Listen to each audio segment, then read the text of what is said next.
की वीडियो में हम बात करने वाले हैं कंपनी फीचर्स के बारे में। तो टैली में हमें कंपनी फीचर्स मिलते हैं जिसके द्वारा हम अलग अलग फीचर्स कर सकते हैं। जैसे कहने का मतलब ये है कि कंपनी में हमें 3 तरह के फीचर्स मिलेंगे। अकाउंटिंग फीचर्स, तो अकाउंटिंग फीचर्स, इन्वेंट्री फीचर्स और स्ट्रक्चरी फीचर्स।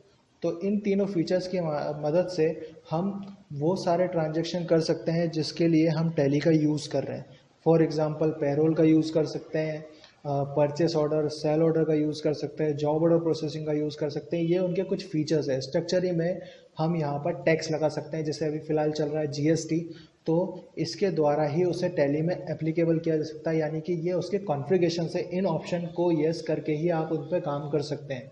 तो कंपनी फीचर्स में जाने के लिए एक फंक्शन की होती है F11 फंक्शन की होती है, और अकाउंटिंग फीचर्स में जाने के लिए F1। लेकिन इनको लगाने का तरीका सबसे पहले ये होगा कि सबसे पहले आपको जाना होगा कंपनी फीचर्स में, उसके बाद ही आप अकाउंटिंग फीचर्स में जा सकते हैं। डायरेक्टली आप F1 प्रेस करेंगे तो ये काम नहीं करेगा। तो ये 3 तरह के फीचर्स होते हैं और इन 3 फीचर्स से के द्वारा हम कंपनी में काम कर सकते हैं। किसी कंपनी में इन फीचर्स को बदलने के लिए F11 फंक्शन की का यूज़ किया जाता है। F11 कंपनी फीचर्स बटन का प्रयोग किया जाता है। प्रत्येक कंपनी में अलग अलग फीचर्स को एक्टिवेट किया जा सकता है। कंपनी मेन्यू में अकाउंटिंग, इन्वेंट्री और स्ट्रक्चरी टैक्सेशन फीचर्स को चूज़ कर सकते हैं। ठीक है, जिसके द्वारा हम इन पे काम कर सकते हैं। तो मैं आपको दिखा देता हूँ कि कैसे ये काम करते हैं। सबसे पहले मैं आपको टैली ओपन करके दिखा रहा हूँ। तो मैंने ये टैली ओपन कर ली है और मैं यहाँ पर हूँ गेटवे ऑफ टैली पे।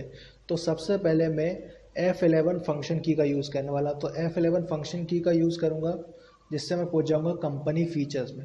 जैसा कि मैंने आपको कहा था कि पहले आपको कंपनी फीचर्स पे काम करना पड़ेगा।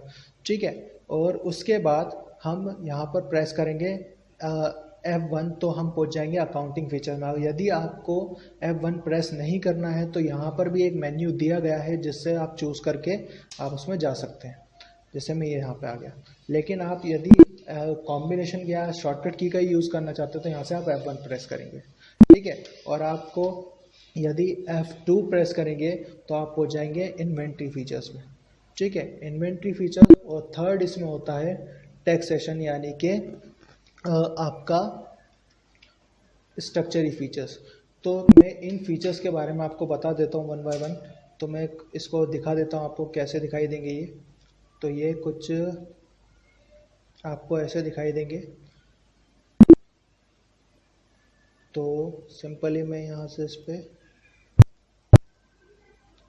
पे यहाँ पर कुछ इस तरीके से दिखाई देंगे। तो मैं आपको दिखा दे रहा हूँ। सबसे मेंटेन अकाउंट्स ओनली, ये आपको नो ही मिलेगा। क्यों? क्योंकि यदि आपको अपनी कंपनी पे काम करना है अकाउंट्स और इन्वेंट्री के साथ तो मेंटेन अकाउंट्स ओनली आप नो ही रखेंगे और ये डिफ़ॉल्ट आपको नो ही मिलेगा। और ज़्यादातर हम यूज़ करना चाहते हैं इनकम और एक्सपेंसेस अकाउंट, तो ये भी नो ही रहेगा। इनेबल मल्टी करेंसी, इसके द्वारा आप एक से ज़्यादा करेंसीज पे काम कर सकते हो। जैसे हम इंडिया की कंपनी है के साथ काम कर रहे हैं, इंडिया की सब कंपनी हमारी है, यानी बेस करेंसी सिंबल हमारा रुपीज़ रहेगा। यदि हम डॉलर के साथ काम करना चाहते हैं तो उसके साथ भी आप इससे काम कर सकते हो। Maintain balance bill bye bill, ये भी एक फ़ीचर होता है। ठीक है, उसके बाद एक्टिव इंटरेस्ट कैलकुलेशन, ये इंटरेस्ट कैलकुलेशन के लिए होता है। मेंटेन पेरोल, ये सैलरी बनाने के लिए होता है। और कॉस्ट सेंटर में आपको ऑलरेडी बता ही चुका हूँ।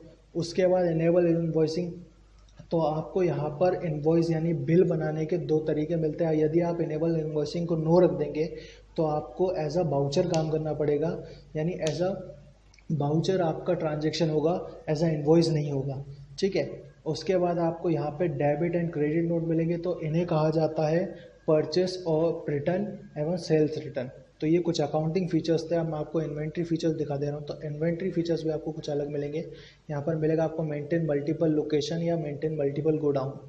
ठीक है, उसके बाद यहाँ मिलेगा maintain batch wise detail and set expiry dot for batches, यानी कि आप यहाँ पे बैच नंबर सेट कर सकते हैं और एक्सपायरी डेट सेट कर सकते हैं। Use separate actual and billing quantity नाम का एक कॉलम मिलेगा, इसका भी बहुत अच्छा यूज़ है। ठीक है, enable purchase order processing, enable sales order processing, enable job order processing, ये पूरा ऑर्डर प्रोसेसिंग के लिए काम करता है। ठीक है, यहाँ पर भी आपको इन्वॉइसिंग के लिए दिया गया है और यहाँ पर भी आपको डेबिट नोट और क्रेडिट नोट दिया गया है। तो यहाँ पर track additional cost of purchase का ऑप्शन दिया गया है एडिशनल कॉस्ट के लिए, और यहाँ पे मल्टीपल प्राइस लेवल यानी मल्टीपल प्राइस लेवल सेट करने के लिए दिया गया। यदि आप F11 F3 में जाते हैं तो यहाँ मिलेगा आपको स्ट्रक्चर एंड टैक्सेशन। तो यहाँ पर फिलहाल अभी सरकार के द्वारा लागू जो किया गया है वो GST लागू किया गया है, तो ज़्यादातर GST चल रहा है इंडिया में। यदि आप बाहर किसी कंट्री में काम करें तो आप TDS TCS या वैट वगैरह के साथ भी काम कर सकते हैं, लेकिन फ़िलहाल यहाँ पर काम करेंगे enable goods and service tax के साथ। तो ये आप यस करके काम कर सकते हैं। अगर आपको कोई भी फ़ीचर को एक्टिवेट करना है तो आप फ़ीचर एक्टिवेट करने के लिए करेंगे क्या, वो मैं आपको बता देता हूँ। यहाँ से आप इसे यस करेंगे, यस करने के बाद यहाँ से आप इसे एक्सेप्ट करेंगे। जैसे आप इसको एक्सेप्ट करेंगे वो फीचर वहाँ पर एक्टिवेट हो जाएगा।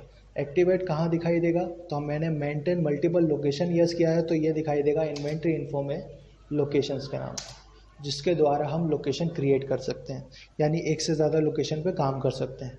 ठीक है, तो ये कंपनी फीचर्स थे और इसके कॉन्फ़िगरेशन थे। नेक्स्ट क्लास में हम इसके आगे देखेंगे।